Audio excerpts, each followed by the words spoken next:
Hello, my friend. Today I will tell you another long-forgotten legend. Close your eyes and let the magic transport you to Middle-earth. Our journey begins.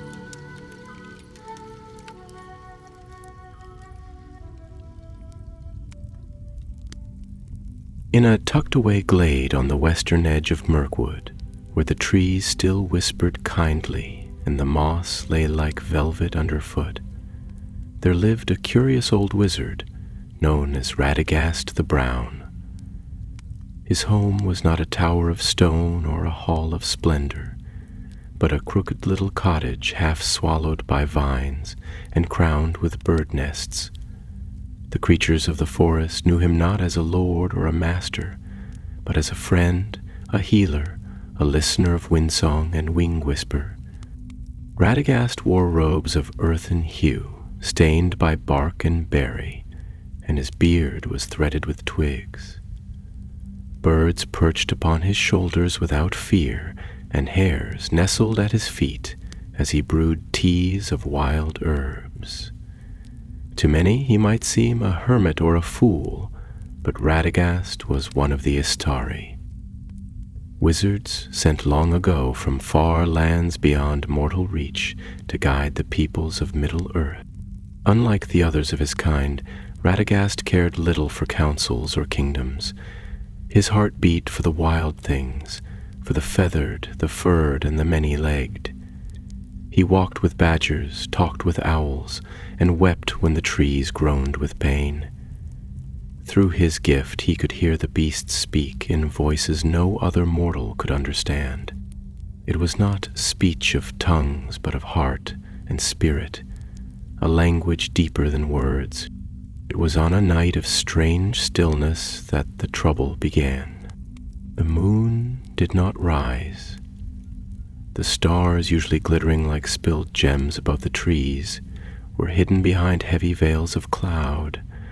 No breeze stirred. No crickets sang. The silence sat upon the glade like a stone. Radagast stood outside his cottage, frowning. "Something's amiss," he murmured, peering into the gloom. He raised his hand and whistled. 3 short notes, then 1 long, his usual call for the tawny owls. Nothing came. No wing stirred in the dark. The trees held their breath. He tried again, this time summoning the squirrels, then the foxes, then the moths, who often danced to his lantern's glow. No reply. Not even a rustle in the leaves. Radagast knelt and touched the ground. He closed his eyes, listening, not with ears, but with his heart. A wizard of his kind did not need sound to hear what mattered. But there was nothing. The wild voices were gone, not hushed, not sleeping, gone. That night, he searched the glade with lantern and staff. He found the animals hiding in their dens and burrows, eyes wide, ears laid back. They looked upon him with fear and confusion, but not a word of their usual song touched his mind. "Speak to me, little ones," he begged a trembling hedgehog. "What has happened?" But the creature only blinked and scurried away, as if it had never known him. Radagast returned to his home and stoked the fire, his face pale. He pored over his scrolls, tomes, and herb lists, searching for signs, omens, anything that could explain the terrible hush.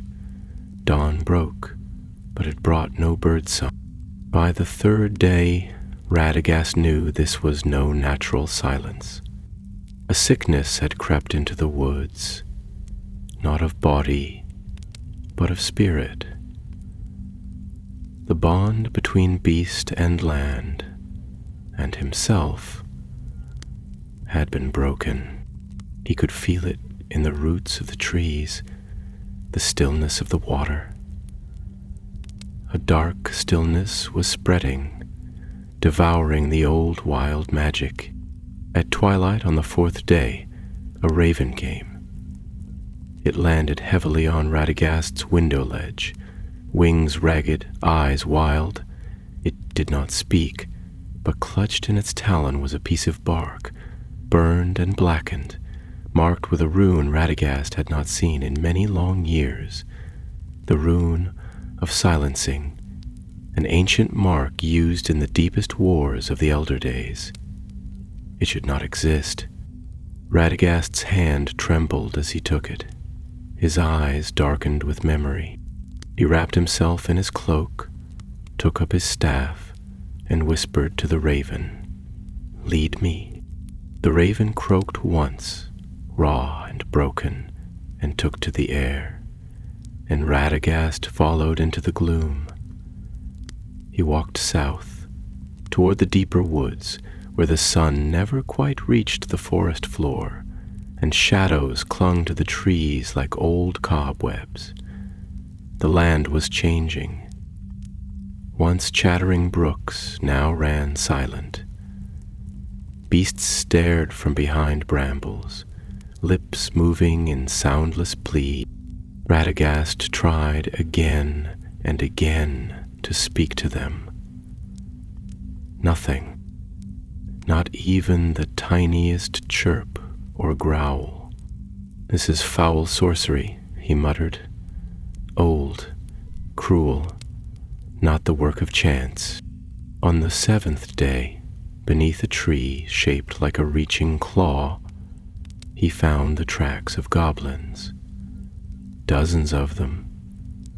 Not the careless scuttling of a raiding band, but deep, ordered prints, as if they had camped there long. Goblin tracks in this part of the wood were rare. Radagast bent low, fingers brushing the broken twigs. Ash, charred bones, scraps of blackened cloth, and deep in the earth, barely disturbed, he felt it. A pulse. Not of life, but of power. Rotten, ancient, buried for an age. He struck the ground with his staff, and the soil parted like a wound. There, glimmering faintly beneath the roots, lay a shard of something silver and cruel. A thorn, no larger than a child's finger, carved with the same rune as the bark the raven had brought. Radagast recoiled. His heart pounded. The thorn of silence. It was no legend. It was real. And it had awakened. And so began Radagast's journey, not of comfort and kind words, but of stealth and fire. The silence must be broken. The wild must speak again, or the world would fall quiet forever. The path that Radagast now trod was not one marked on any map of elves or men. It wound southward through a part of Mirkwood where few dared walk, where the boughs of ancient trees twisted together like the arms of slumbering giants, and where light seldom dared to pass. The forest floor was thick with fallen leaves that never crumbled, moss that glowed faintly with decay, and roots that rose like the ribs of the earth itself. The wizard did not falter, though he felt the weight of silence pressing in on every side, for the old bond between himself and the wild was not so easily broken.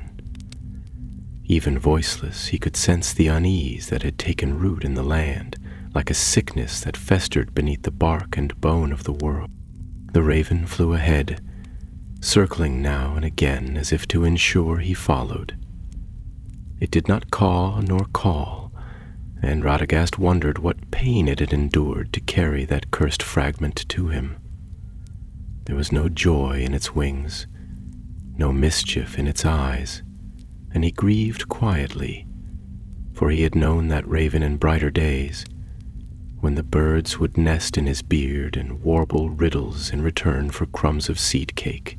Now it was a creature of duty only, stripped of song and spirit. By the evening of the second day the trees grew denser, and the air thickened with a scent that Radagast had not smelt since the long-forgotten wars of the south, an acrid tang of dark sorcery mingled with iron and ash.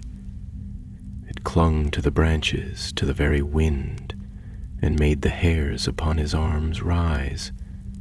In the hollow of a knotted oak he found the carcass of a squirrel, limbs twisted as if in torment, mouth open in a final scream that no one had heard. Around its tiny body, black thorns had sprouted, unnatural and cruel, tipped with silver sheen. He turned away, his face grim and set. There would be no healing here, not until the thorn was found and unmade. When the moon at last returned, it brought no comfort.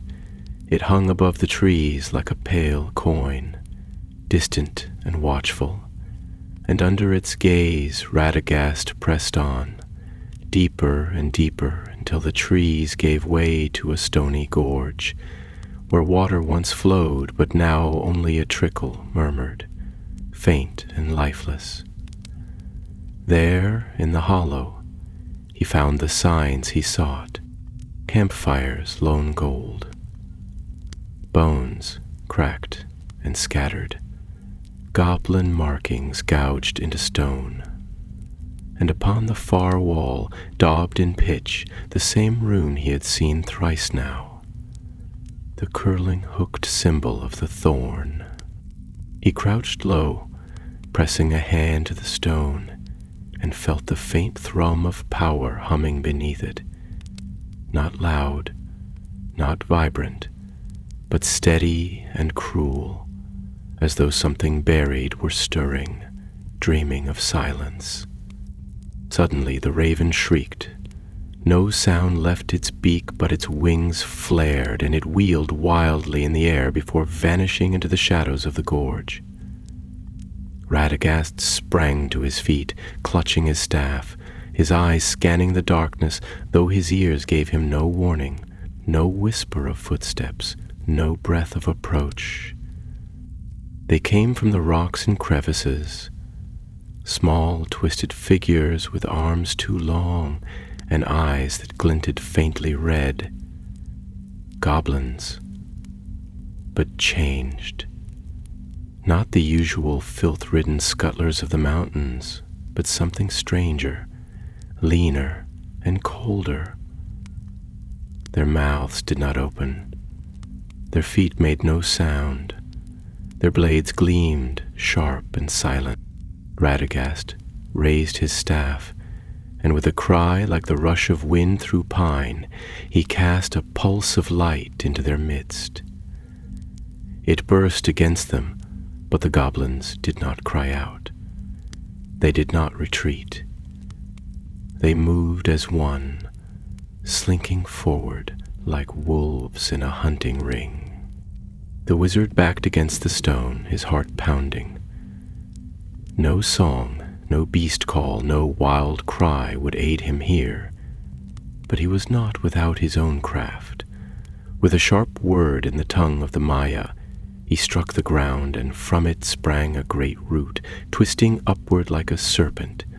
It coiled about the nearest goblin, flinging it aside like a child's toy. Another came and another, and he fought them with flame and branch, drawing upon the life that still lingered stubbornly in the... When at last the creatures withdrew, melting into the blackness as if swallowed by shadow, Radagast sank to his knees, weary and grim. He had not slain them all, he knew that much. They had tested him, measured him, and now they would report to their master. He leaned upon his staff, breathing hard. "There is no doubt now," he murmured. A will guides them, a will ancient and foul. From a crevice above the raven reappeared, its eyes fixed and knowing. Radagast nodded. "Take me to the heart of this curse." The bird turned and flew once more into the night, this time toward a peak that rose like a black fang in the distance, the place the elves once called Dol Lithar, the Hill of Listening, where once the Eldar gathered to sing to the stars. Long had it been abandoned, lost to time and ruin. Now Radagast feared it had been defiled anew. He walked until the stars turned over and the moon sank, and when at last he stood upon the threshold of that ruined hill, he beheld a sight that turned his blood to ice. For around the base of the hill, where once there had been song and healing, there now bloomed a forest of thorns, tall and jagged, humming with silent menace. At their heart, atop the hill, a faint silver light pulsed in rhythm with his own heartbeat. The thorn of silence awaited him. And Radagast knew then that the true battle had not yet begun. Long into the dark watches of that night did Radagast remain upon the stony threshold of Dol Lithar, his eyes lifted to the ruinous crown of the hill, and his thoughts turned to ancient things long buried in the minds of men.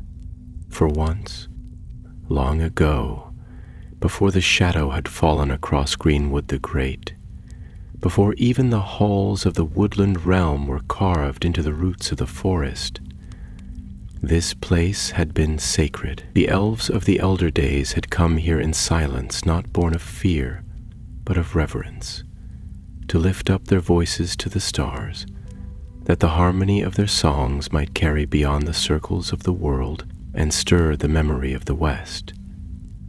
The hill had been shaped by hands that no longer walked Middle-earth, and its stone still held echoes of their craft. Now those echoes had been smothered by a power that did not sing, but silenced.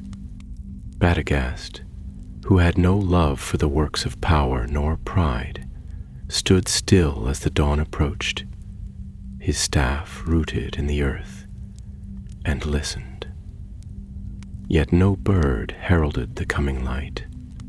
No fox barked, no deer stirred in the glades below. Even the wind, which once had played merrily through his hair and robes, now passed in sullen stillness, as though unwilling to break the shroud that hung upon the land. He stepped forward at last, drawing his cloak tighter about his shoulders, for a chill seeped from the earth itself, and not even the warmth of his staff could wholly shield him. The forest of thorns that ringed the hill was not of any plant he knew, though he had studied the growing things of Middle-earth with a heart as keen as any scholar of Gondor. Each stalk rose taller than a man, black as coal and tipped with silver spines that seemed to glint even in shadow. No leaf stirred upon them, and no root broke the surface of the soil, yet he could sense that they were alive, feeding upon something unseen, perhaps upon the very silence they had wrought. Radagast raised a hand and murmured in the speech of the green tongue, which the trees and grasses once understood.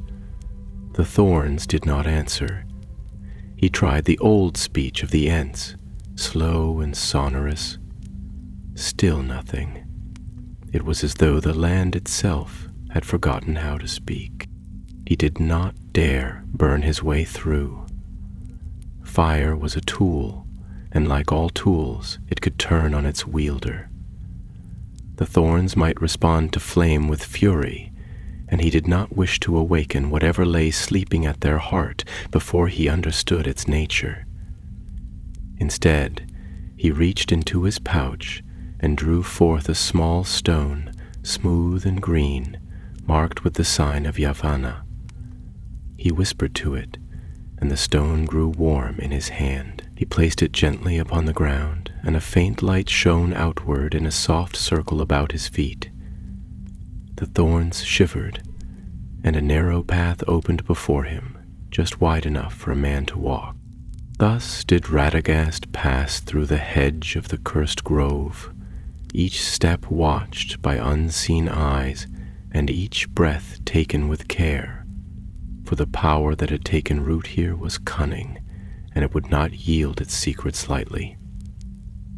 When at last he stood upon the slope of the hill, he beheld the ruin that once had been a place of light. The stones of the summit had been torn open as though by claws, and from the wound in the earth rose a pillar of faint light, silver and cold, pulsing like a heartbeat beneath the stars. And there, at the very center of that wound, planted deep into the rock and held fast by iron bands etched with runes, stood the thorn. It was larger now than when he had seen its fragment beneath the roots of the glade, grown perhaps from the suffering of the beasts, or fed by the stillness it had wrought. Its silver glimmered not with beauty, but with a cruel sharpness, like moonlight on ice. Around it goblins moved, silent, bent, their eyes dull and lifeless. They did not speak to one another, nor even grunt as they once had. They labored without sound, tending to runes, tightening chains, stirring coals, and all in a hush more terrible than any battle cry. Radagast crouched behind a broken stone, peering through the gaps, and his heart ached at the sight. These were not free creatures, wicked though they might have been in life. They were puppets now, bound to the will of something stronger. He could feel it in the air, an intelligence watching from behind the thorn, ancient and malevolent. It was then that he saw another figure, taller than the goblins and robed in tattered gray, moving among them with steps slow and deliberate. His face was hidden, but his hands, long, gnarled, and blackened at the fingertips, were not the hands of a goblin. They bore rings of old make, and in one of them glowed a shard of the same silver light that pulsed within the thorn. Radagast's breath caught. A sorcerer, then, one who had uncovered the thorn and bound it to his own will. And worse still, he had done so not for knowledge or power alone, but to unmake the harmony between creature and world.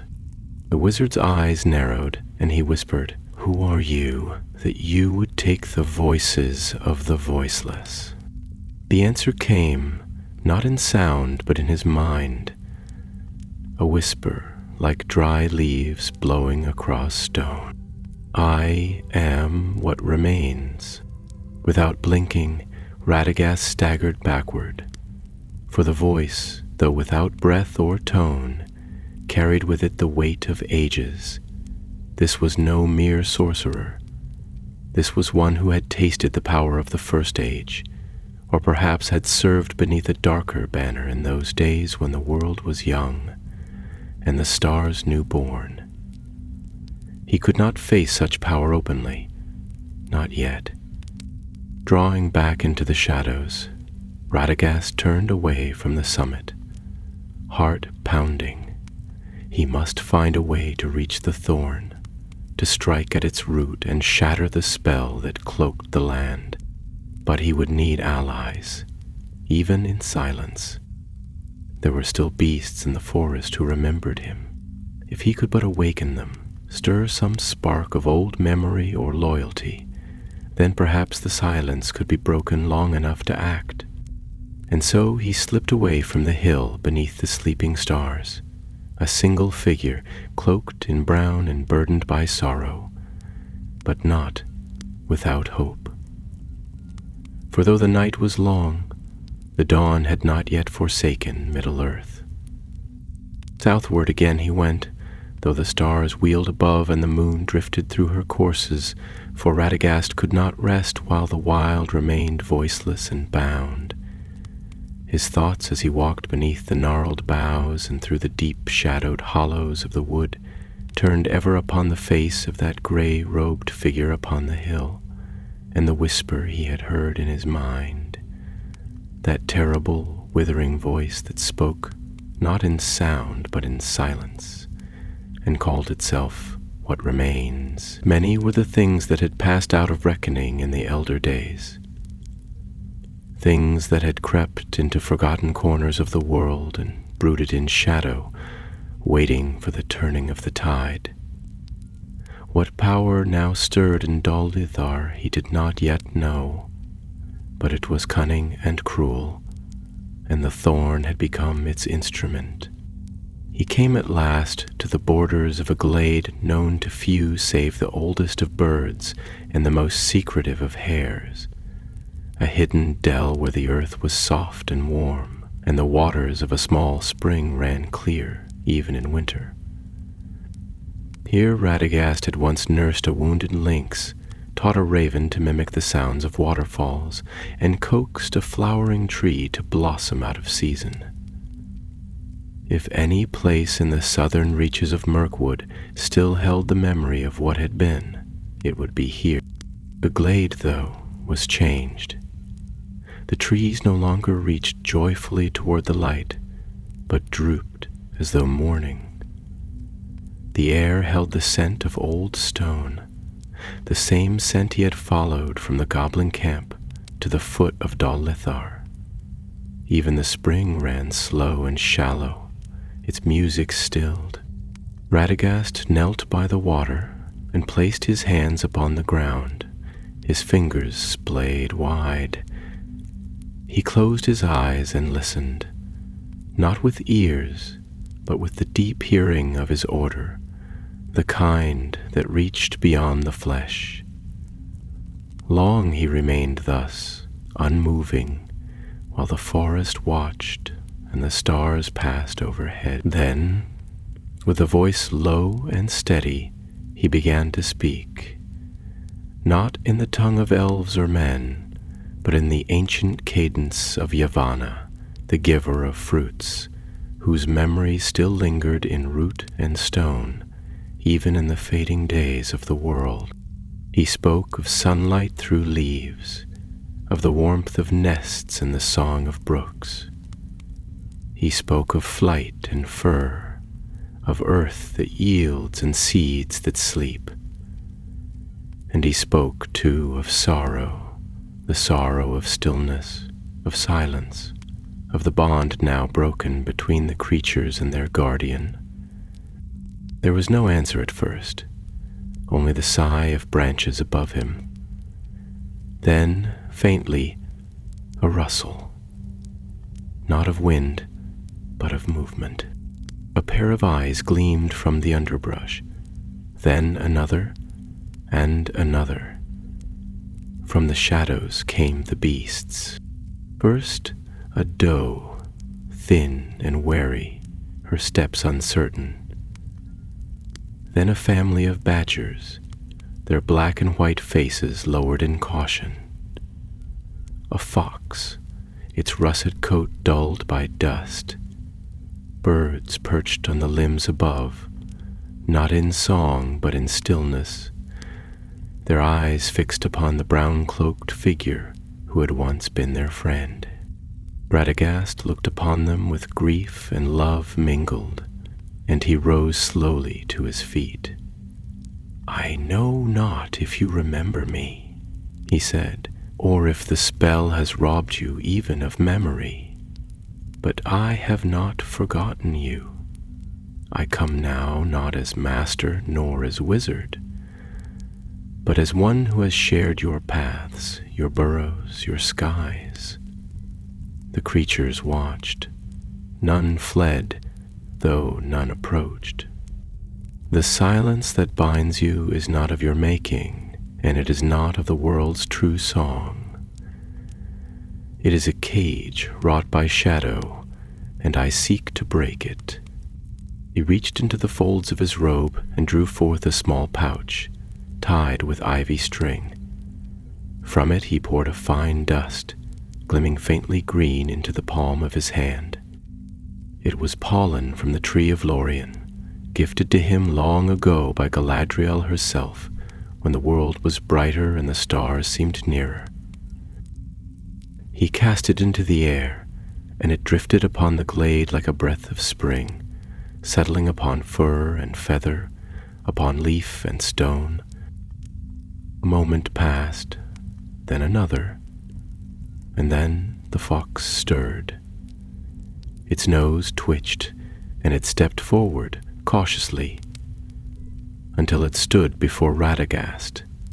It sat upon its haunches and looked up at him, and though no words passed between them in the speech of wizards or kings, he felt it.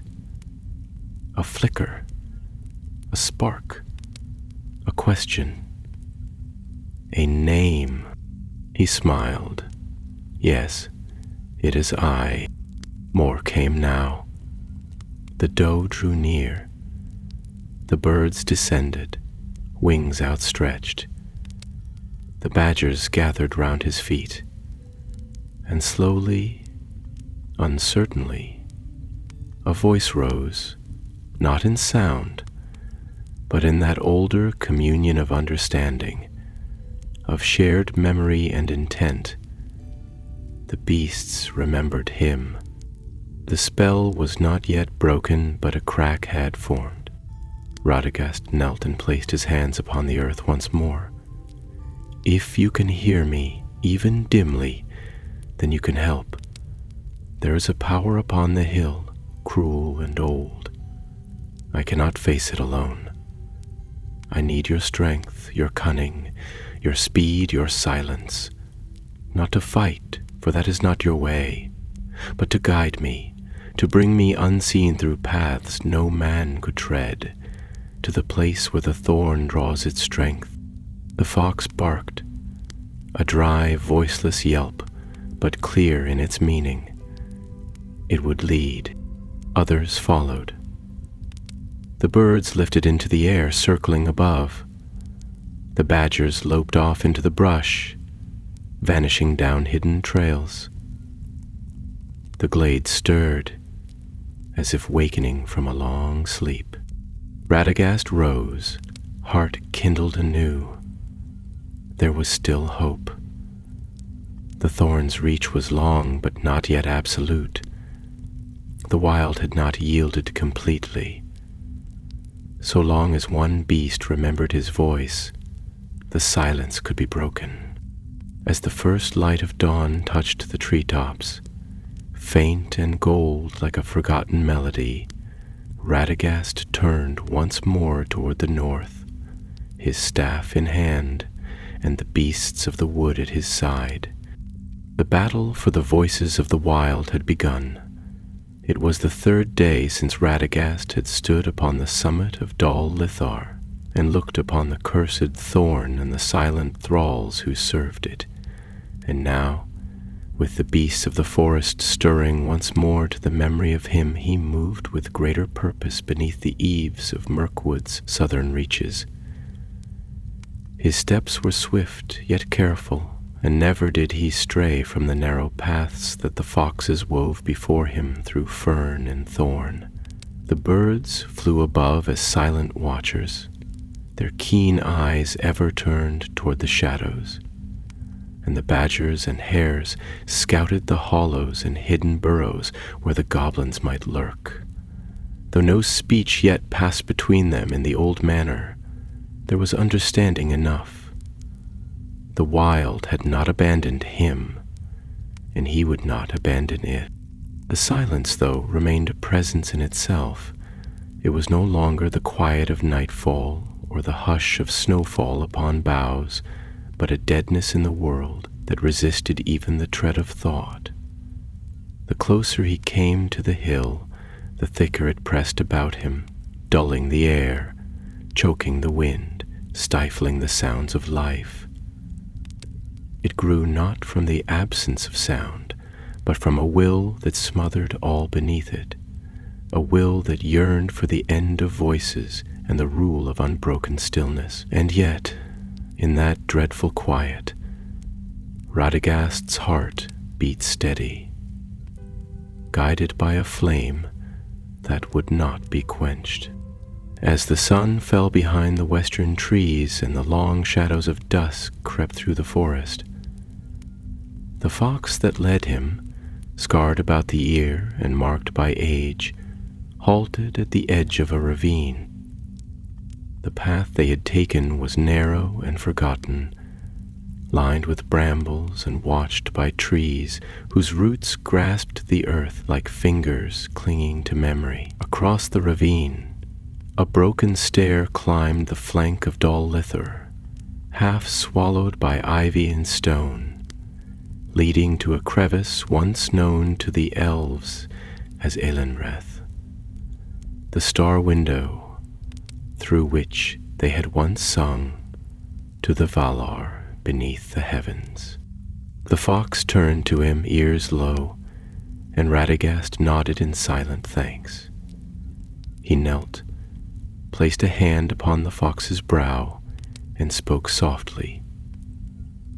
"Go no farther, old friend.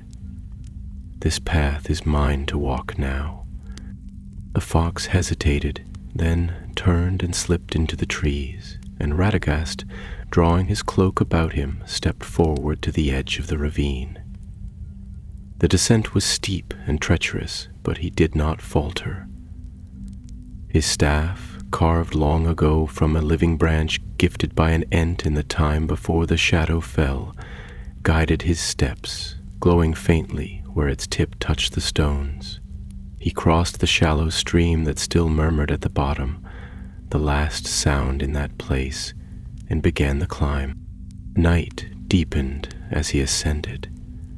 The stars above shimmered faintly, veiled by mist, and the moon hung low, casting pale light upon the ruinous flanks of the hill. The stairs, worn by time and the tread of goblin feet, twisted and turned through narrow gullies and steep ridges, until at last they ended before the mouth of a low tunnel, half veiled by bracken and thorn. Radagast passed within, and the darkness swallowed him. He lit no torch, for light would betray him. Instead he moved by the faint glow of his staff and by the memory of the old ways, the paths sung of in the secret songs of the birds and the whispers of trees now long dead. The air within the tunnel was thick and heavy, as if it had not stirred for 100 years, and the silence here was so complete that even the sound of his breath seemed a trespass. Yet he pressed on, heart resolute. At length the passage opened into a chamber beneath the hill, broad and low-ceilinged, where the foundations of the old elven sanctuary still held, though the stone had darkened with age. Here the sorcerer had carved a prison of sorts, a place of enchantments and chains, where runes glowed faintly along the walls and dark crystals pulsed with the same sickly silver light that marked the thorn. And at the center, within a circle of iron rings and bone-carved fetters, there stood a figure, bent, robed, unmoving. Radagast knew at once that it was no man. Its form was tall, yet shriveled, its limbs too long, and its fingers like claws, tipped in black iron. Its hood hung low, hiding its face, but the aura of its presence could not be masked. It was as if the memory of death stood there, watching with eyes unseen, and it spoke, though not aloud. "You come alone, brown wizard. Why do you meddle in what is beyond you?" Radagast stood firm. "I come because you have broken the covenant. The voices of the wild are not yours to bind. The thorn you have unearthed was buried for good reason, sealed by the Eldar and guarded by silence of their own making, not this perversion of stillness. A cold wind stirred, though there was no opening from which it could have come. The thorn is older than your masters.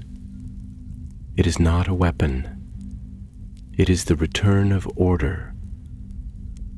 The world was born in silence, before the voices, before the songs. I seek only to restore what was lost. Radagast's eyes flared with anger, rare and bright. No, you seek dominion. You speak of silence as peace, but yours is the silence of the grave, of hollow caves and forgotten bones. The wild speaks because it lives. To silence it is to kill it. The hooded figure raised a hand, and from the walls the runes flared. Chains slithered, and shadows moved. The goblins came, dozens of them, silent and dead-eyed, bearing iron and fire. They ringed the chamber, blades drawn, eyes empty. Still Radagast did not yield. He lifted his staff, and from it burst a wave of living green, a pulse of earth's defiance. Vines leapt from the stone, wrapping goblin legs, breaking chains. Light danced along the roots, and from above, through the stones of the roof, came the sound of wings. Birds circling, beating against the curse, bearing the last fragments of wild memory. The figure recoiled, and the crystals flickered. Then the battle began. And in that dark place beneath the hill, where no true dawn had touched the stone in many ages, the clash of powers began.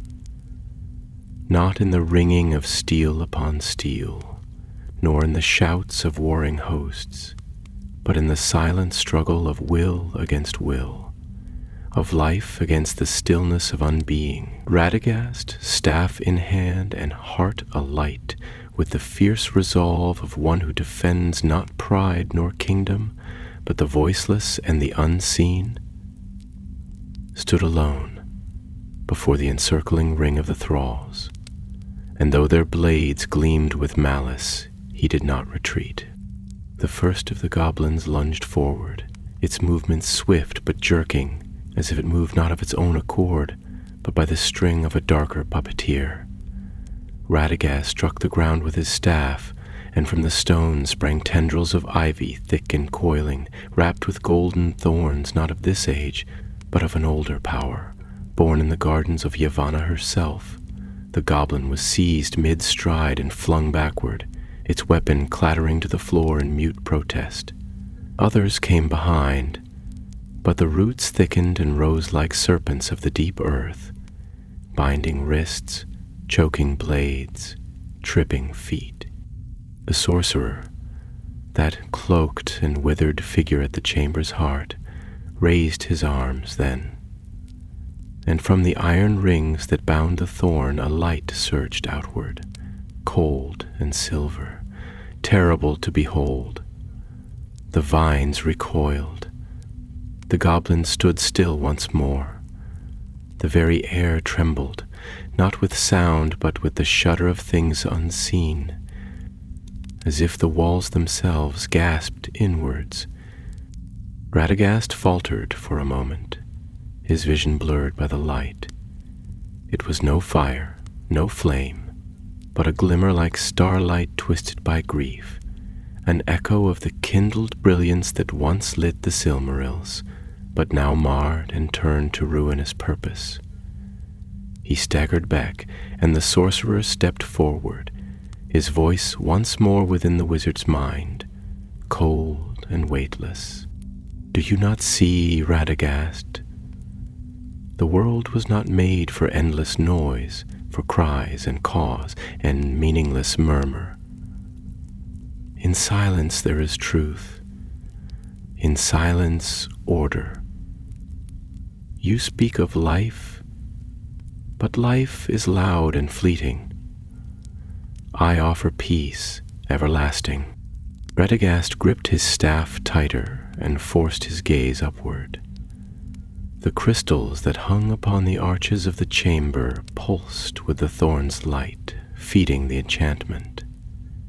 They were the sorcerer's eyes and ears, the vessels through which the spell spread.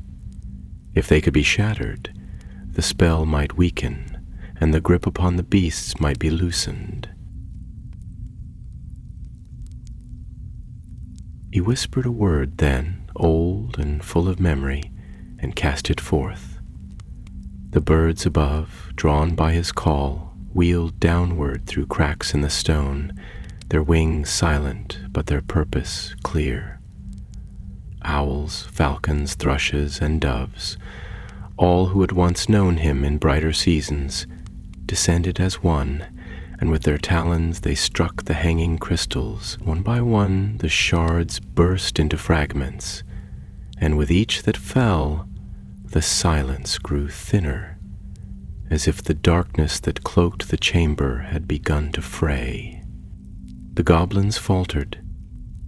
A few dropped their weapons and clutched their heads as if some sound, unheard to others, had returned to them. The sorcerer howled, not aloud, but within Radagast's mind, a shriek of fury and fear. The thorn flared, and from it leapt tendrils of silver flame that lashed the birds from the air. A hawk fell at Radagast's feet, its feathers scorched, its eyes dim. He knelt beside it, his heart heavy, and whispered a word of parting in the old tongue of beasts. The flame surged again, striking the ground near him, and stone cracked beneath the force. But Radagast did not rise in anger, nor did he curse the fallen. Instead, he looked up, eyes alight with a new fire. "You will not have this world," he said, and though his voice was quiet, it carried a weight greater than stone. "You may twist the silence to your will.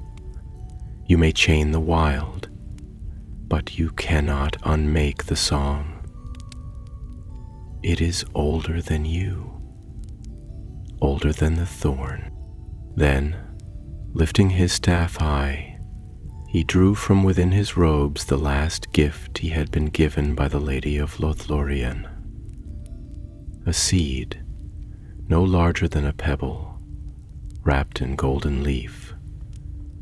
It had been given to him in times long past, with the words, "When hope is broken, let this be planted in its place." He cast the seed to the floor and struck it with his staff. From the stone a tree sprang forth. It grew not as other trees, but like the rising of the sun in spring after a long and cruel winter. Its roots shattered the stone, its branches climbed into the chamber, and its leaves shone with a light not silver, but golden and green. And as it grew, the chamber itself began to change. The runes upon the walls darkened, the cold light dimmed, the thorn recoiled, hissing like steam from a broken kettle. The goblins fell to the ground, clutching their ears, not in pain, but as if hearing for the first time in a long age. The sorcerer reeled, his cloak tearing, revealing a form beneath that was not wholly of this world. His skin was pale as moonlight, yet marred and cracked. His eyes were black pits. He raised his arms once more, but the tree's roots now wrapped around the thorn's base, and the light was waning. Radagast stepped forward. "You were right about one thing," he said. "The world was born in silence, but it did not stay that way. It sang, and with those words, he drove the tip of his staff into the heart of the thorn. There was no thunder, no scream, only a sudden rushing wind, like the breath of the forest exhaled all at once, The light vanished. The chamber darkened. The roots of the tree wrapped the thorn and drew it downward into the depths of stone, burying it once more as it had been in the elder days. The sorcerer vanished, his form crumbling like ash. The goblins lay unmoving. The birds, wounded and weary, circled above, and Radagast the Brown stood alone once more. But the silence was broken. Above, in the forest, a fox barked, a jay called, a deer cried out, and the world sang again. It was a long while ere Radagast stirred again. The battle was ended, yet his limbs ached with weariness, and his spirit, though unbroken, bore the weight of sorrow for the bloodless war he had waged. The chamber beneath Dol Lithar now lay in stillness, not the dreadful, lifeless silence that had marked its rule under the thorn, but the quiet that follows great labor, when the wind holds its breath in reverence, and the stones themselves seem to listen. The tree he had called forth from the seed of Lothlorien still stood, its branches stretching now toward the broken roof above, where shafts of dawnlight poured through, gilding leaf and bark in a golden glow. The roots of the tree had wrapped about the remnants of the thorn, sealing it within the rock, as the Eldar had once done in an age before mortal memory. Yet Radagast knew that though the artifact's power had been stilled, its malice was not utterly undone. Such evil, born in ancient days and tempered in shadow, did not perish swiftly. It would sleep again, as it had slept for an age, and must be watched. Slowly he rose and looked about him. The goblins who had served the sorcerer now lay scattered across the chamber floor, their eyes closed, their breath shallow. Whatever will had bound them was broken, and now they were as men roused from a dark dream, bewildered and hollow. He felt no hatred toward them, for though their kind had long served the darker powers of the world, these were not warriors of choice, but captives of silence. He stepped among them gently, murmuring words of peace in the tongue of the woodland. And where he passed, the tightness of their limbs loosened, and a few began to stir. There was a hush upon the land above, not empty, but expectant. The birds that had fought at his side now alighted upon the high ledges of the chamber, watching him with bright, keen eyes. Their wounds would heal, given time and care, and the forest too would mend itself, for though it had been marred, it had not been slain.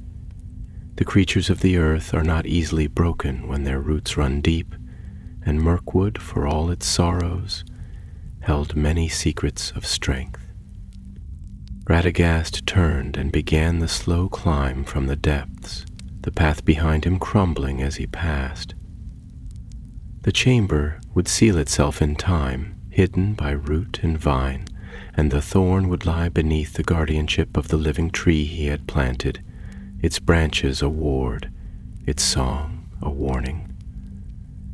He emerged once more into the cool light of morning, the sun now climbing above the eastern hills, and the forest bathed in its warmth as if waking from a troubled sleep.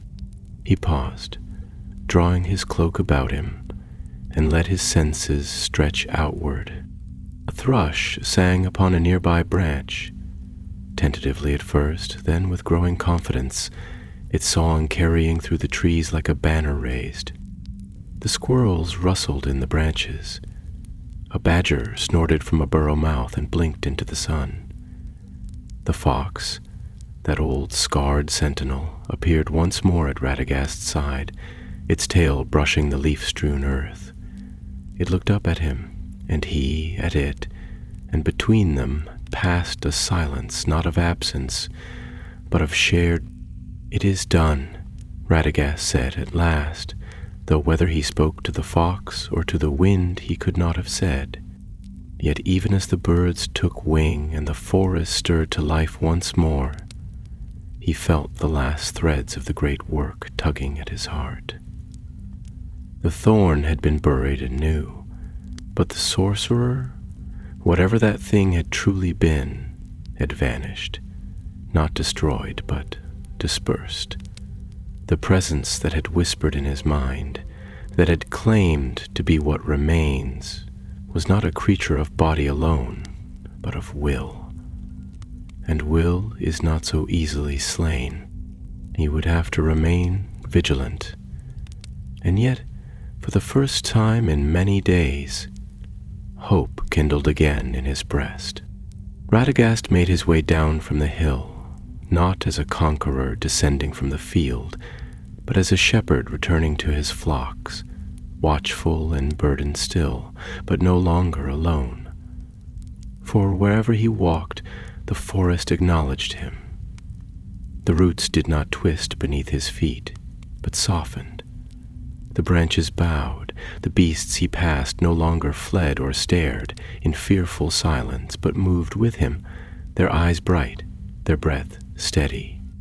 By midday he came again to the glade where he had first spoken with the beasts after the silence fell. Now it was transformed. The spring bubbled merrily through its mossy bed, and the grass, once yellowed and limp, had grown thick and green. Flowers unfurled their petals to the sun, and dragonflies danced above the water in spiraling patterns of light. It was a place of peace again. But more than that, it was a place reborn through struggle. There, he sat upon a stone and let his staff rest beside him. The fox curled at his feet, and the birds gathered in the branches above. A deer stood among the tall grasses, unafraid. Radagast closed his eyes, and though he heard no words in the way that men understand speech, he felt the wild again, felt its voice, subtle, many-threaded, and wondrous. It came not as a single song, but as many, woven together, the hum of the bees, the whisper of the grass, the rustle of fur and feather, the deep breathing of the earth beneath. The silence was not gone, for silence belongs to the wild too, but it no longer ruled, and in that moment the wizard smiled. Far to the west, beyond mountains and rivers, others of his kind would ponder the fate of kingdoms, the councils of kings, the turning of great wars and the rising of stars. But here, in the green heart of the world, a quieter battle had been fought and won, and the fruits of that labor would echo through the roots of trees and the wings of sparrows for many years to come. It would remain, at least for a while, tending to the healing, guiding the voices of the beasts back to fullness, and guarding the place where the thorn now slept. For the wild had chosen him not because he was mighty, nor because he was wise in lore, but because he listened, and there was still more to hear. The days that followed passed in a hush of healing, a season of rest and slow remembrance, as the creatures of Mirkwood, freed from their voiceless bondage, returned once more to the ancient rhythms of the land.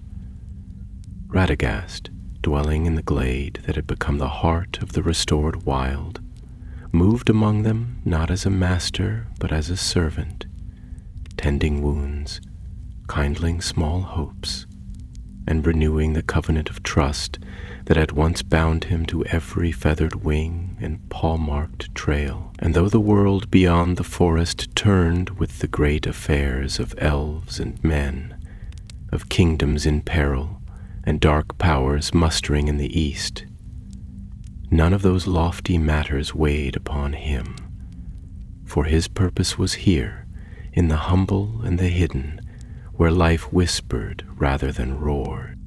Yet peace, though dearly won, is ever a fragile guest, and Radagast, being no fool, knew well that the shadow which had stirred beneath Dol Lethar had not been wholly quenched. Evil such as that, quiet, cold, and patient, seldom dies in a single stroke, but retreats into root and stone, awaiting the moment when the world once more forgets its danger. Though the thorn had been buried deep and the sorcerer's form scattered by the shattering of his will, Radagast felt still the faint tremor of unrest beneath the soil, like the far-off groan of a storm yet over the sea. And so he set himself to vigilance. With the fox, who had remained faithfully at his side and now bore the name Turgoth, meaning watcher in the tongue of the woodland, Radagast began to walk the old paths once more. Together they passed through dells and over brooks, through copses of yew and willow, and beneath the long, whispering pines of the northern slopes. Wherever they went, the forest grew more vibrant. The song of birds returned to the canopy. The chatter of squirrels echoed from branch to branch, and the wolves, who had once kept to the deepest and most secret dens, began to appear at dusk, eyes gleaming and cautious, but no longer afraid. It was on the 7th night after the fall of the thorn that a new sign came. Radagast had returned to his cottage at Rosgobel, which stood still as it had always done, half sunken into the hillside and crowned with moss, its chimney puffing a thin stream of fragrant smoke into the twilight air. There he had tended to a wounded jay, set a pot of sage-root tea to boil, and read by candlelight from one of the few volumes he kept that dealt with the deeper magic of silence. Though he had long kept apart from the great libraries of men and the hoarded scrolls of elven lore masters, he knew more than he let on, and there were pages even in his modest keeping that spoke of curses laid upon the voice of the world. He traced the curling script of an ancient entry, written in the twilight of the Second Age when the last remnants of Morgoth's servants still stirred beneath the mountains. His eyes narrowed. There it was again, a reference to Garthulin, the Voice Eater, a shadow spirit that had once been bound by the elves in the First Age and cast into the void. But the page bore no account of its destruction, only that it had vanished from lore. He closed the book slowly and stared into the fire. That name had not been spoken aloud in many thousands of years, and he now saw that the thing he had faced beneath Dol Lethar had not been merely a sorcerer, corrupted by some relic of the past. Rather, it had been a vessel, twisted and filled with the will of that forgotten spirit, which now sought once more to unmake the harmony of creation by silencing the living world. It was not power it hungered for, nor dominion in the manner of Sauron, but something deeper and more perilous, the return of stillness unbroken, of a world without song or cry, without word or breath. He rose from his seat and stepped into the night. The stars burned brightly above, wheeling in their ancient courses, and the forest slept in peace. Yet far off, beyond the borders of the woodland, he sensed it again, that dull pulse, faint and hidden but persistent. Garthulonad had fled, but it had not been defeated. He whistled once, sharp and clear, and Turgoth came from the shadows of the trees, ears pricked and eyes alert. Radagast knelt beside him and whispered, "We must go farther, old friend. The wound lies deeper than we thought." And so, before dawn touched the sky with silver, Radagast set forth again, leaving the safety of Roscommon and the circle of light he had restored. He traveled eastward toward the dark marches of the forest, where the boughs still groaned with ancient curses and the paths twisted like the thoughts of mad things. Few dared enter that region now, for it lay close to the ruins of Dol Guldur, where Sauron had once raised his stronghold and corrupted the greenwood into Radagast did not fear the ghosts of old fortresses, but he knew that in such places power lingered, clinging to stone and soil. If Garthulin had fled the forest's heart, it would not flee the dark. It would seek such a place to recover its strength.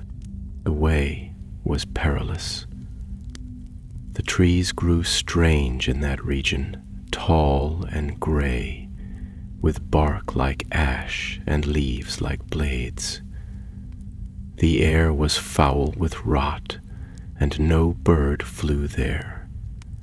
Even the beasts of shadow walks and spiders and other fell things had retreated, as if something worse now stirred beneath the surface. Radagast walked slowly, drawing on the strength of the land where it remained, humming quietly to himself in the language of leaves. The wind, though weak, answered him in gusts and sighs, guiding his feet around hidden snares and warning of treacherous slopes. Yet even with the guidance of the earth, he could feel his strength begin to wane, not from weariness of body, but from the constant drain of the silence that pressed against him like a shroud. For silence, when twisted by will, becomes a weapon. It dulls the senses, clouds the thoughts, and makes even the wise doubt the sound of their own voice. But Radagast was not alone. In his heart still burned the memory of song, of birds returning to the sky, of the fox's bark in the glade, and the whisper of trees regaining speech. That memory was his shield, and so he pressed on, deeper into the poisoned wood, seeking the place where Garthulin had gone to dream in silence and prepare once more to steal the voices of the world. The land into which Radagast now passed was not one that welcomed the tread of even the most ancient and gentle of wizards, for it bore the scars of many sorrows, and the trees there did not speak, nor sway with the wind, nor bear leaf or fruit, but stood gray and lifeless, as though they had been cast in stone. This was the outer edge of Dol Guldur's ruin, where long ago Sauron had raised his fortress in the guise of the necromancer, and from which shadow had spread like a venomous cloud over the greenwood, darkening its name and chilling its soul. Though the fortress itself had fallen with the passing of the Dark Lord, the evil wrought there was not so easily swept away, and the very soil remembered torment. Radagast, though he had seldom dared these paths even in the days of his greater strength, knew them now in ways he had not before. For where once he had shied from places of death and ruin, now he bore within him the memory of the thorn and the strange evil that had clung to it. That evil had not arisen from the same root as Sauron's will, nor did it seek dominion or worship. It desired only stillness, the unmaking of sound and voice, the severing of the music that gave the world shape and soul. And it was because of this that Radagast had come, to seek the remnants of that power, and if he could, to follow the faint echo of Garthulin's retreat. He walked now beneath a sky veiled with gray mist, and no stars shone through. The very light seemed reluctant to touch the ground, as though it feared what might be waiting there. Turgoth walked at his side, fur bristling, his nose twitching as if scenting something that could not be seen. Even the birds who had followed Radagast faithfully through thicket and bough now lingered far behind, waiting at the edge of the darkened land, unwilling to follow farther. The wizard leaned upon his staff, its head carved in the shape of a curling fern and faintly aglow, for the enchantments laid upon it by the Lady of the Wood still held. With every step he took, the staff sent a tremor through the ground, not loud but firm, a reminder to the world that one who listened yet walked here. The silence in this place was deeper than that which the thorn had wrought. It was not enforced by sorcery, but by memory, by the weight of what had been suffered here and what had been left behind when the fortress fell. The trees were husks, their bark eaten by unseen hands. The pools were black and still, and in them no reflection could be seen. The rocks bore no moss, no lichen, only the marks of claws and old blood. And yet Radagast pressed on, for he felt it faint and dreadful, the pulse of that other silence, not born of despair, but of will. Somewhere within this dead land, Goth Gulan was hiding. He reached at length the broken threshold of what had once been the outer court of Dol Guldur, now a heap of sundered stones, half swallowed by time and overgrowth. Here the walls had crumbled, and nature, even in so cursed a place, had begun its slow and patient reclamation. Ivy, though blackened at the tips, had crept over the old battlements. Roots had split the flagstones. The iron gates lay twisted like the limbs of the slain. Yet as Radagast stepped across the fallen arch, he felt a shiver pass through his frame. Something stirred within the ruin. He moved forward, careful not to touch the stones directly, for they remembered pain and could whisper madness to those unguarded.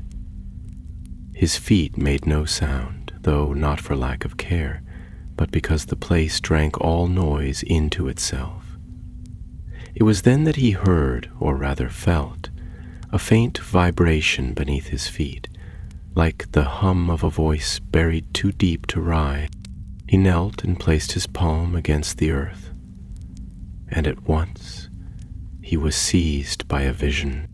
He stood, not in the ruin as it now was, but in a great hall, long and shadowed, with columns of black stone and torches that burned with pale, flickering flame. At the far end stood a throne, vast and cruel in design, and upon it a figure cloaked in gray, faceless, voiceless, yet watching. The vision shifted. He saw animals, birds, beasts, crawling things, gathered before the throne in silent obedience. They bore no wounds, yet they did not move. Their eyes were glassy, their breath faint. The figure rose, and with a gesture, their voices were drawn out of them like mist, winding upward into a crown of light above the throne, which grew brighter with every soul devoured. Then the hall vanished, and Radagast was again in the ruin. He rose slowly, breath caught in his throat. This was not a memory of the past. It was a dream of what might be, a vision sent by Gartholan to mock or to warn. Radagast's heart trembled, not with fear, but with the weight of knowledge. If that spirit were to find another vessel, another thorn to bear its curse, it would rise again, and this time it would not be content with a single forest. He turned back, his mind racing. He must return to Rosgobel, to the glade, to the tree beneath Dol Lether. There were measures he could take, hours to set, guardians to raise, allies to call. He would need the wisdom of the Ents, if any still walked in the hidden places of the wood. He would need the blessing of the eagles, perhaps even the counsel of Gandalf, if that grey pilgrim still wandered the paths of the west.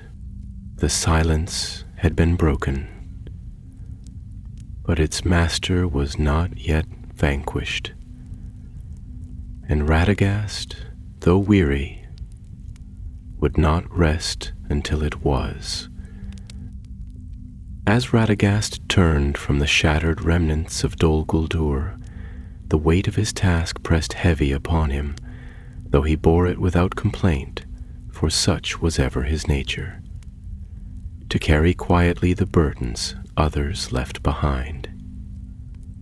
The vision granted him in the ruin still burned behind his eyes, not fading with distance or time, like the lines upon an old oak's trunk, never to be forgotten. The figure upon the black throne, the voiceless court of stolen breath, and the whisper of Garthulon that pulsed without sound, all of it lingered, not as shadow alone, but as a warning of what might yet come to pass, should his hand falter or his will fail. The journey back was long and weary, for he dared not walk openly along the broader forest tracks, lest some remnant of the unseen enemy still watched from root or stone. Instead, he wound his way through the ancient undergrowth of Mirkwood's eastern wilds, keeping to the low paths between hills and the narrow glades where no light pierced, but where the scent of fern and fungus whispered old truths. Turgoth trotted at his side, ever watchful, and the birds returned once they had passed the border of the blighted woods, their calls growing braver with each mile, until the chorus of the wild resumed its dominion.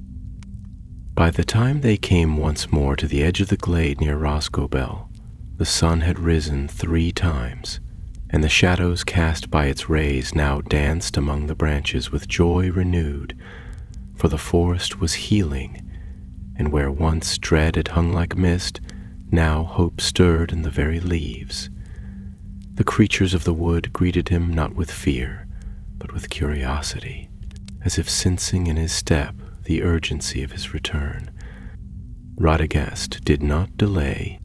He passed beneath the great trees with head bowed and staff in hand, and when at last he reached the heart of the glade where the golden tree stood, the tree that had grown from the seed of Lothlorien, whose roots now clasped the thorn of silence in their secret grasp, he knelt upon the earth and placed both hands upon the moss. His eyes closed, and for a time he did not speak, but listened, not with ear nor with mind alone, but with that deeper sense gifted to him long ago when he first came into the world, under the mantle of the Valar.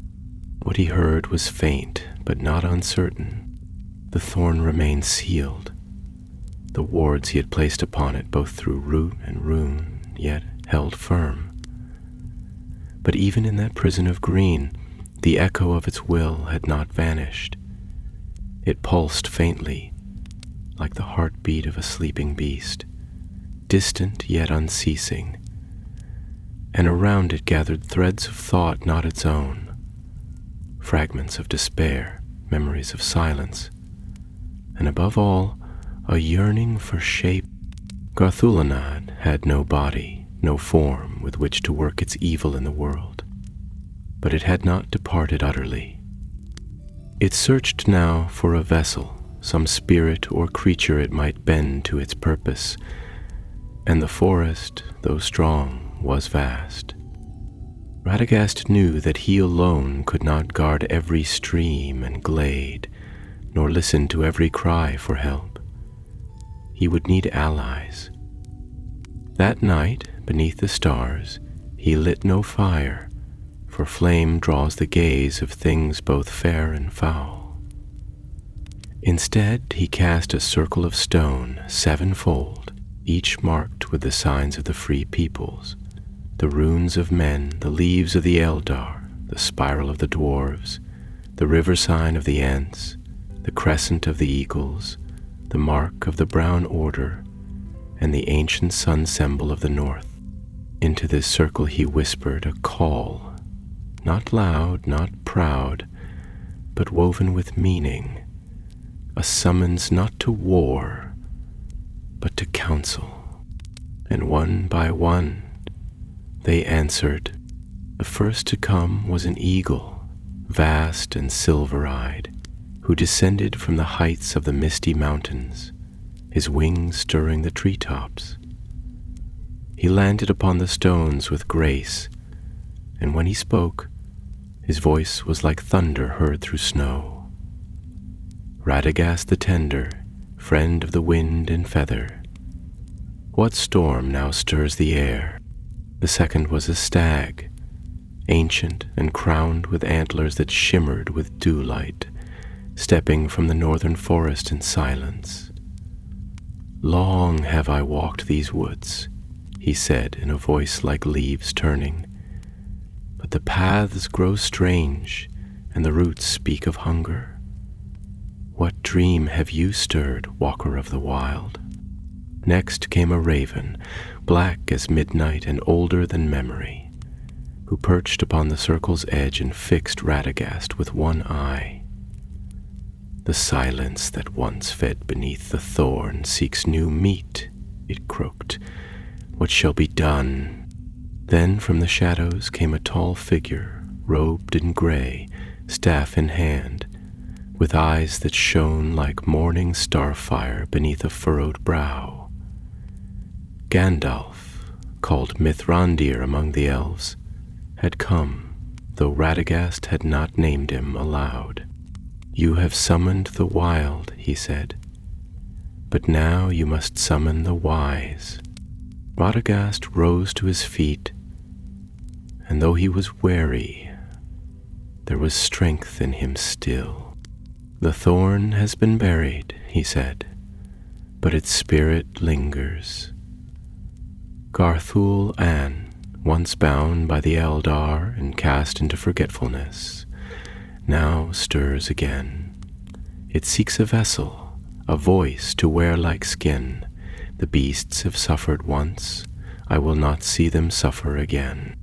The eagle bowed his head, the sky shall watch.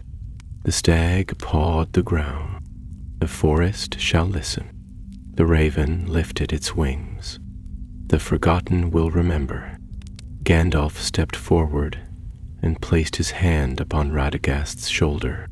Then you shall not bear this burden alone.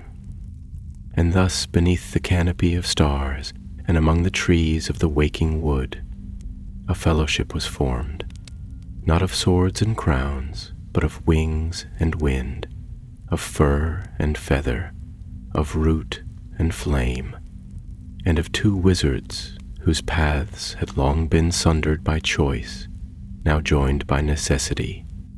For though the silence had been broken, its master had only begun to whisper. And so it came to pass that, in a glade long forgotten by the songs of men, a council was held beneath the ancient trees of Mirkwood, where no banners were raised, nor oaths sworn in the sight of kings, but where the wind bore witness and the roots of the earth listened. No herald cried the names of those who came, for no pomp adorned their gathering, yet the moment was no less grave. For the matter that weighed upon them was one that touched not merely the fate of the forest, but the song of all things that lived and drew breath. Radagast stood at the heart of the circle, his robes stained with leaf and rain, his hair tangled by wind and travel, yet upon his brow there shone a quiet light, a reflection, perhaps, of the golden tree whose roots still held the thorn in slumber. Around him stood the guardians of many realms, the eagle, proud and watchful, whose wings could cover the sun when spread, the stag, noble and ancient, who had seen the rise and fall of woodland thrones before the founding of Gondor. The raven, old as the twilight hills and cunning beyond all measure, and Gandalf, grey pilgrim and bearer of hidden fire, whose eyes beheld more than he ever said.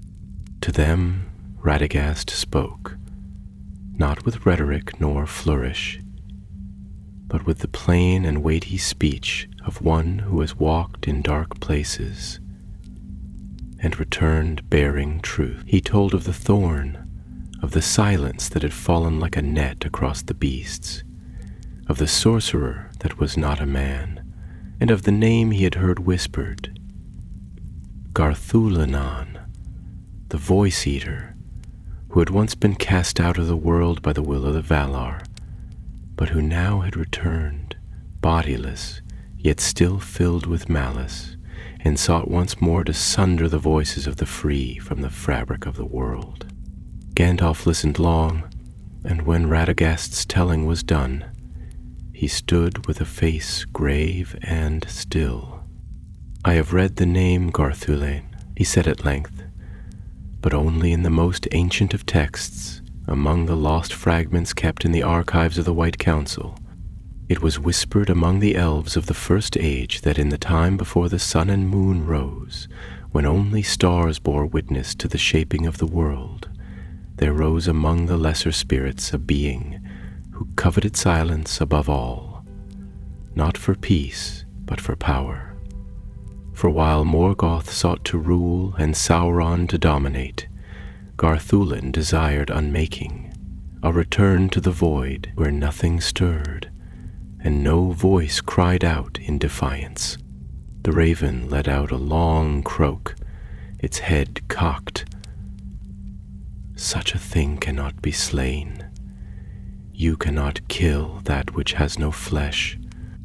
"No," Gandalf replied, "but it can be bound. It has been done before. The question is not whether we may destroy it, but whether we may prevent it from taking form once more." Radagast turned then to the eagle, who had remained silent thus far, though his great eyes missed no word. "If it seeks a vessel," he said, "it will find one. There are those in the world who would take up any power, no matter how foul, if it grants them dominion over others. We must find where it now hides." The eagle nodded slowly. "The skies are wide, but I shall search them. If this spirit stirs in the world, it must move through places where sound is thin and silence lies deep. I will begin with the mountains, and from there fly north." The stag spoke next, his voice like the rustling of 1,000 leaves. "There are whispers beneath the roots. Some say a beast has been seen in the forgotten glens of the east, mute, but with eyes that speak of pain and knowledge. I will follow the trails where hoof and paw leave no mark."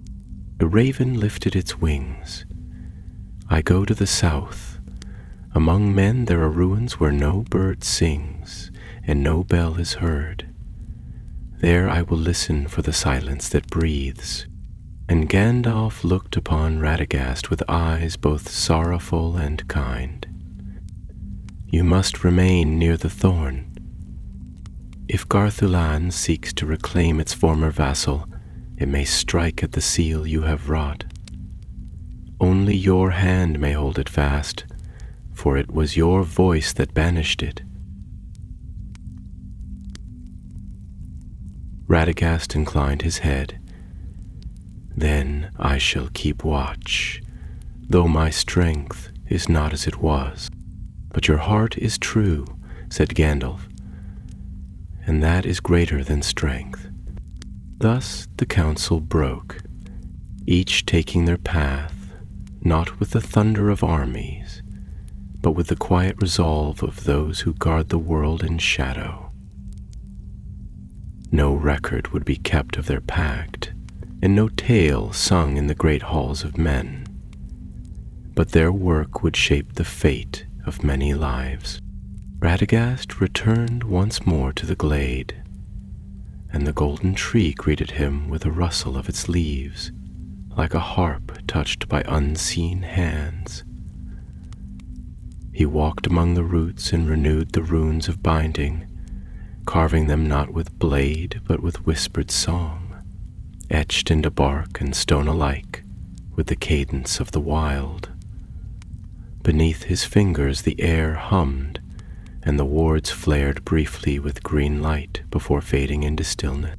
Durgoth lay beside him, ever watchful, but in the nights that followed, strange dreams came to Radagast's sleep. He saw a forest, vast and unfamiliar, where no beast stirred and no leaf moved. The wind passed overhead, but did not touch the ground. In that forest walked a man with no shadow, whose mouth did not open, yet whose steps rang louder than thunder. Wherever he passed, the birds fell still, the trees ceased their rustling, and even the rivers stilled their song. Radagast woke each time with a cold breath upon his brow, and the silence around him would linger just a moment too long before the first sparrow dared to call the dawn. The thorn did not stir, yet something, somewhere, had begun to listen. Autumn fell upon Mirkwood like a golden hush, and though the leaves turned to flame and drifted in slow spirals from the boughs, the forest did not grieve. Rather, it seemed to breathe more deeply than it had in many long years, as though awakening from a season of sickness into a clearer air. The birds flew boldly through the canopy, the squirrels chattered as they gathered their stores, and even the spiders, those ancient weavers of the dark corners, spun their webs now without malice, as if the world itself had remembered how to move without fear. Radagast walked softly among these changing days, his thoughts turning always to the deeper paths beneath the roots and the whispers that still lingered behind the wind. For though the thorn of silence remained buried beneath the living tree and bound by song and rune, its presence was never wholly absent from his senses. It had become like a shadow cast by a fire long since doused, no longer dangerous in itself, but not yet forgotten, nor truly safe. The dreams continued, though less vivid than before. In each a figure walked beneath a silver moon, neither beast nor holy man, clad in a cloak of gray feathers and eyes that held no reflection. The figure never spoke, but everywhere it passed, the world held its breath. Radagast would awaken with the cry of an owl in his ears or the flicker of a flame that had not been lit, and each time he would rise from his bed, take up his staff, and walk the perimeter of the glade. It was on such a night, deep in the waning of the year, when frost kissed the edges of every leaf and the stars burned cold above the trees, that Gandalf returned. He came without herald or sound, save for the soft thud of his staff upon the forest floor, and the faint murmur of the wind as it parted around him. Radagast, who had been tending to a wounded hedgehog beneath the eaves of a cedar, looked up and smiled, though his eyes carried the weight of sleepless nights. "You are come at last," he said, rising slowly to his feet. "Then I take it the signs have grown clearer." "They have," said Gandalf, setting aside his cloak and lowering himself upon a stone. "They're not for the better. There is movement in the south. Whispers pass through the ruins of the White City, and the winds that blow from the east carry a silence that is not the absence of sound, but the consuming of it. In the north, a village was found empty, no fire, no blood, no bodies, only stillness and beasts. cowering in the woods with their mouths open and no cry upon their tongues. Radagast's gaze drifted to the golden tree, its leaves shimmering in the starlight. "Then it is not finished," he said, more to the wind than to his companion. "Even now it seeks another vessel." "No vessel has yet been claimed," said Gandalf, "but the signs are clear. Garthulon is stirring again, though it has learned from its last defeat. It does not press with force or fire. It waits, like a frost upon the bough, until the branch breaks under its own weight." Radagast sighed and turned to the woodland around them. This place was healed by voice, by the memory of speech and the songs of the living things. That is its protection. But the world beyond is not so closely held. There are places where silence reigns already, not by spell, but by sorrow. That is where it will strike. Gandalf nodded, his gray eyes troubled. "It seeks despair, and finds it readily enough. We must give the world a reason to speak again." "Then we must carry the voice of the wild beyond the forest," said Radagast. And as he spoke, he reached to the ground and gathered in his hand a scattering of leaves that had fallen at his feet. Oak and ash, birch and beech, each veined with light, each trembling faintly in his palm. "I shall go," he said, "to the edges of the wild and the borders of the world. I will find the places where silence has begun to spread and remind them what it means to listen and to speak." Gandalf did not answer at once, but his gaze was steady, and in it lay approval and sorrow mingled. "You have chosen a hard road, Radagast. There are few who will listen in these days, and fewer still who remember how." Radagast smiled, though the weariness in his face did not fade. "Then we shall teach them again." And so it was that the brown wizard, once content to dwell among the birds and beasts, to know the secrets of burrows and the speech of the trees, took up a path that would lead far from Rosgobel and into the lands of men, where the voice of the world had grown thin, and where silence crept like ivy over forgotten stones. He did not wear a sword, nor ride a steed, nor carry banners. His staff was of living wood, his cloak stained with the green of many seasons, and his companions were few but faithful. The fox, Turgoth, walked at his side. The ravens circled above, and in time it was said that wherever he passed, the birds sang louder, the trees whispered more clearly, and the beasts came forth without fear. Some spoke of him as a wandering hermit, a madman who spoke to animals and sang to flowers. Others, with keener sight and older hearts, knew better. They called him by names now lost to time: the listener, the green wanderer, the guardian of the wild voice. And though many tales would pass into song and legend, some faded, some embellished, the truth remained thus: the silence had come. But it had not prevailed, for the world, so long as it remembers the voices of stream and sky, of wing and root, of beast and soul, shall never be wholly lost to shadow. And Radagast, the Brown, walked on.